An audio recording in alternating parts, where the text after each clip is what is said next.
Collector మీదనే కోపగించినటువంటి న్యాయస్థానానికి సంబంధించిన అంశం. సిరిసిల్ల కలెక్టర్ సందీప్ కుమార్ ఝా మీద హైకోర్టు ఆగ్రహం వ్యక్తం చేసి మధ్యాహ్నం వరకు కోర్టులో ఉండమని ఆదేశాలు ఇచ్చింది. హైకోర్టు ఆర్డర్ ఇల్లీగల్ అంటూ బాధితురాల మీద క్రిమినల్ కేసు నమోదు చేయించడం జిల్లా కలెక్టర్ చేసిన తప్పు.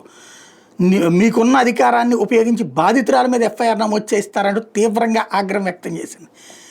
తన ఇల్లు మిడ్మానేర్లో పోయిందంటూ R&R చట్టం ప్రకారం తనకు పునరావాసం కల్పించాలంటే హైకోర్టుని ఆశ్రయించినటువంటి రాజన్న సిరిసిల్ల జిల్లా అనుపురం గ్రామానికి చెందిన వనపట్ల కవిత అనేటటువంటి అమ్మాయి పట్ల ఈ విధమైన దాష్టీకం జరిగింది.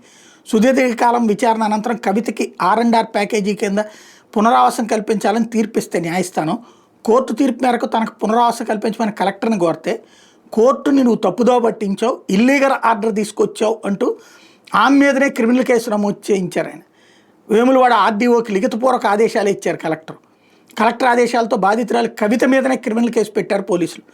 తనకు జరిగిన అన్యాయం మీద తిరిగి న్యాయస్థానాన్ని ఆశ్రయించింది కవిత.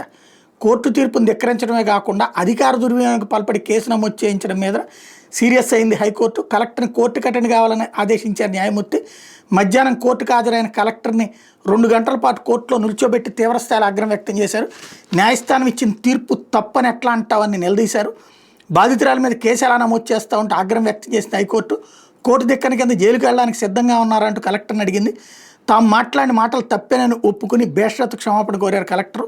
క్షమాపణ చెప్పిన బాధితురాల మీద కేసు నమోదు చేయించిన ఘటనలో చర్యలకు సిద్ధంగా ఉండాలని న్యాయస్థానం మరొక వైపు ఆదేశాలు ఇచ్చింది.